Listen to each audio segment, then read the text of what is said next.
Hi and welcome back. Time to find out what we got wrong and what we may have missed from TV's Andy Levy at the Red Eye News Deck. Hey, Andy. Hey, viewers at home, Miss Tom singing a delightful song to me. Do you want to share a little bit? No, it was something about Answer Andy. Oh, you don't want to sing for them? Answer Andy. Okay. that was about it. Yay. Okay. Trump's PR man may have been himself. Ed, I just want to point out that at the top of the show, when Tom asked you what PR stood for, you kind of stumbled. Well, I said Puerto Rico is a very bad joke. Oh, okay. All right. It was not funny, and I tried to exit it. Okay. All right. I missed that part. I thought you just weren't sure. Oh, I'm really stupid, don't get me wrong. But that was deliberate. Yeah. All right. Tom, you said the journalists on the phone seemed to know it was Trump, and you said they were just scratching each other's backs. Yeah. Yeah, I think the bigger story here, because, the story now is, oh, Trump was doing this for years. Journalists have talked about how Trump did this for years. Journalists knew about this, obviously, because they're talking about how he did this for years. And you're right, they didn't care because they were getting quotes. Yeah, amazing. Yeah. So shame on who, Andy? Shame on everyone, Tom, as always. Joanne, I agree with you. I enjoyed Trump's commitment to the bit. Seriously? Yeah. 14 minutes. Yeah.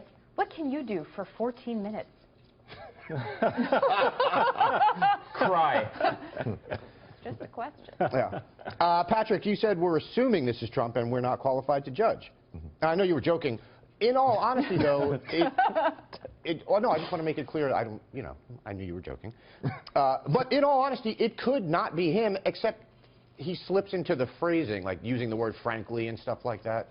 I think that's where he loses that one. You're probably right. That's a huge point. Okay. Yes, exactly. I just wondered why this John, what was his name? John Miller? Miller. Why he felt he needed to reassure the reporter that you guys are doing a great job. By the way, ABC News' Candace Smith on Friday tweeted, Sue Carswell, reporter whose audio it was, tells ABC she never shared audio, says that recording had to have come from Trump. So she's saying Trump leaked this audio. So this story just gets Could better. be part of master plan. Yeah. By the way, you know who else used to pretend to be their own publicist? Who? Lady Gaga. Really? True story. True story. Patrick, you brought up, there used to be Newt Gingrich's chief of staff. What's going on with you, boy? What's that, now or then? Now. Now I'm in the show business, which is the same skill set, just more money. Right. No, I was just asking what's going on with him. Oh, with him? I don't know. I think they said that Trump was weighing him to be his VP bid, which I thought a scale was a very odd way to vet somebody. Well, same way you find out if someone's a witch. Huh? Very true. See, that was a scale joke there, right? So, yeah. Okay. Trump, not a fan of big data. Patrick, you said comparing Obama to Romney in terms of data was like comparing the iPhone to an abacus. Yes. But you also said you think Trump is right. Well, what I meant by was that to rely solely on the technology, you've got to have the right technology. Trump has cracked into a different way of doing it and getting out the vote, and it's almost direct marketing to his people through Twitter and other. So yeah, I probably missed the point, but I just bridged the gap for you there. Right. So thanks for the opportunity. Absolutely. Sherry, you said Trump doesn't need to use big data. Yeah, he certainly hasn't so far, has he? That's right, and he's doing exceedingly well. Yeah. I think if it ain't broke, don't fix it. Yeah. That's right. Ed, you talked about Carl Diggler outperforming Nate Silver, which, yeah, absolutely. My question is, though, is there a difference between data journalism and running a campaign using data to identify voters? Like, I can see the flaws in data journalism, and I think they were shown pretty clearly. But regardless of anything Trump does, shouldn't he also want to have the data to identify voters? And I kind of said that as well. I said that he will probably bring in data. I did say those words, Andy. Well, I guess you did. I did. All right. But in all seriousness, he will use some form of data, but instead of like the Obama campaign, like Hillary Clinton did with, I believe in her previous campaign with Alec Ross, data was used very heavily and pushed as a kind of PR campaign unto itself. I don't think Trump is going to boast about it. I think it will happen behind the scenes with other people who kind of They do it for him. Great people, big data. Right, exactly, And yeah. I can't wait for him to say that. Like, Yeah. I was like, great people, huge data, Yeah. big data. Yeah. But in all seriousness, I believe it just won't be a marketing tactic for him, as it has been transparently for Clinton and Obama. Right. Okay. That was oddly intelligent. I don't know what came over me. I know. Facebook admits it manipulates its trending topics algorithm. Well, Ed, I'll try again.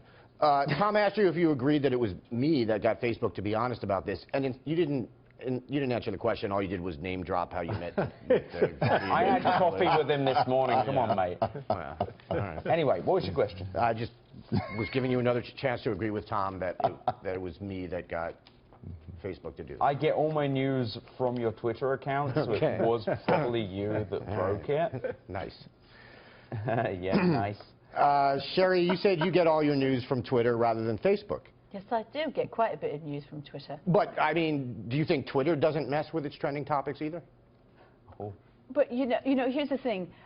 Perhaps they do, but once again, I think the crazy cat videos and the constant pictures of middle-aged people eating food kind of just kills the whole news element to me of Facebook. Right. I don't see that as much on Twitter. Okay. That's it. I don't think... And listen, oh, Andy, you happen to think like everything on the internet is true, by the way? I mean, you know. No, I don't. All right, okay. So there you go. He follows me on I can Twitter. discern the difference, Right. you know. But Andy, I think Twitter's trending topics is true. I don't think they mess with it. Do you? Yeah, I do. You do? You yeah, do? I absolutely, Absolutely do. Who cares? Why does it matter? Well, it does. I'm not saying it matters. I'm just saying I think they do. No, but like, you know, It like what really do people use? Are you writing book reports with these trends? What's going on? No, again, my only point is, as long as they're, as I said on the show earlier in the week, and as I'll say again, I have no problem with Facebook messing with their algorithm. Just be honest about it. Yeah. Right. That's all I'm asking. Okay. All right. But you know, Andy, too, look, I don't have that. I'm a single parent. I don't have that much time to do this much research into the trending and, you know, and the Sure. manipulation. I assume that they are manipulating things to a certain extent, but I still do believe there's a lot more credible news stories to follow on Twitter than I there are on totally, Facebook. All right? I totally agree. Okay, that's good. Yeah. All right, now we can go out for Yeah. coffee. I think Twitter is more esoteric with its news. I think you find your news based on who you follow. Right. The trending topics are absolutely manipulated. They will absolutely suppress news that they don't like or topics, and then they'll put the stupidest things in the world, like that boy or whatever, and with the moments. They'll put memes in there with like real, like a cop shoots someone and then a frog on a bicycle or unicycle, whatever. And then, like, Beyonce farted. I don't know, but it's like it's just these sources are garbage. Yeah. It's all garbage, Ed. Everything is. Fast food joints are adding other services. Tom, you said of the Wendy's self-ordering kiosks, quote, if I can get a hamburger without having to talk to a person, I will. It's not that I don't like people. I do. I'd just rather talk to an app. Yeah. I would just like to state, in my case, it is that I don't like people. I want to make that clear. So I noticed, Ed, in addition to Burger King having that spa, which I think sounds gross, they also have a media lounge furnished with a 55-inch TV and a PlayStation 4. My question is, would you hang out in that lounge and play Destiny, or are you afraid you would get shards in your fries? Well, I love shards, and it's well known that I crave shards and I need shards, but I would rather play PlayStation in a dumpster than the Burger King. I cannot think of a less attractive experience than staying in Burger King for 3 hours. That sounds like some form of Paradise Lost style story. I just can't imagine why I'd go to a spa in one, why just this humidity and just the shards would get humid. No, It's just absolutely. gross. Yeah. What's a shard? I don't know what the shards are. Tom, I gotta go. We gotta move on, Tom. Gotta move on. No more time for shards. Yeah, I'm sorry. Okay, thank you, Andy.